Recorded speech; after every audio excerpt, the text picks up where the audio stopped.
2021 tem sido um ano ruim para a saúde financeira de muita gente. Uma pesquisa da Fecomércio de São Paulo confirma esta situação. Veja na reportagem de Emanuel Belmiro. Em outubro, o número de endividados na capital paulista bateu um novo recorde. 2,84 milhões de pessoas, o que representa 71,3% do total de lares, de acordo com a pesquisa de endividamento e inadimplência do consumidor feita pela Federação do Comércio de Bens, Serviços e Turismo do Estado de São Paulo, a Fecomércio. Pessoas como o Romário, que é psicólogo, mas está desempregado há um ano. Sobrevivendo pela fé e pela ajuda de amigos e familiares, etc. E aí tem que viver ali no limite para deixar pelo menos um pouco das contas no azul. Pelo menos. E às vezes você acaba, eu morava sozinho, aí você mora com outra pessoa para dividir aluguel, para facilitar mesmo, porque a situação é complicada. Segundo a mesma pesquisa, em novembro do ano passado, a porcentagem de famílias endividadas na capital paulista era de 56,1%, número bem menor que os 71,3% atuais. Entre as famílias que ganham menos de 10 salários mínimos, a porcentagem de endividados é ainda maior, quase 74%.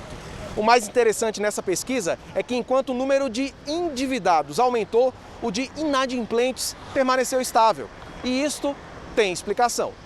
O endividamento é quando a família contrai alguma dívida. Se alguém vai ao supermercado e gasta no cartão de crédito, ela se torna endividada. Mas se chega a fatura no domicílio e a pessoa não consegue pagar a conta na data do vencimento, ela se torna inadimplente por ter uma conta em atraso. Então, a gente não vê nenhum risco grande de inadimplência. E por quê? Porque o sistema financeiro ele é muito moderno. Quando há o risco do não pagamento, os bancos, financeiras, as lojas do comércio se antecipam e já renegociam essa dívida com o consumidor com juros bem mais baixos. Dívida é algo que esta professora vem fazendo o possível para não ter. Ela já esteve com as contas no vermelho, mas conseguiu retomar a saúde financeira. Sabe como?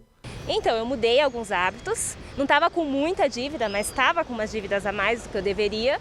Então, eu mudei hábitos de consumo.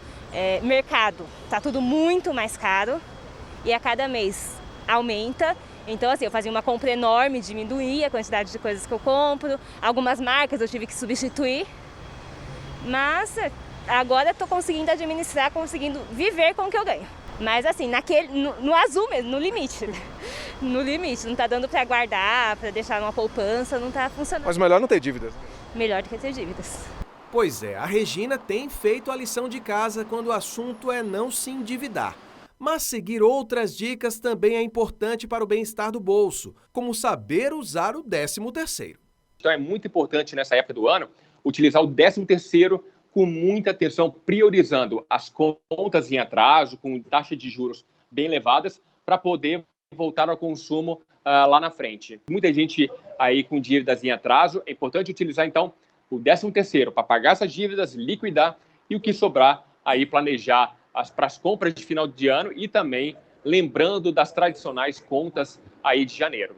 É importante ter muita cautela nos gastos aqui, olha, coloca no papel quanto que a família recebe, quais são os gastos aí, condomínio, água, luz, telefonia celular, supermercado, etc. Vê da onde você consegue retirar os gastos supérfluos nesse momento, porque é muito simples, às vezes tem um gasto de R$5 aqui, R$20 ali e a pessoa não nota. Colocando no papel, a pessoa tem uma dimensão muito mais clara do que pode ou não pode ser cortado. Viu? Saber administrar os gastos é fundamental. Esta estudante, inclusive, tem uma dica infalível, né, Carmen? Exatamente, por exemplo, hoje vou sair para um local que a comida é melhor do que a bebida, então como em casa, forro bem a barriga antes e aí chega lá, a gente só pede uma bebidinha, alguma coisa do tipo. Eu adorei as dicas, vou fazer tudo isso.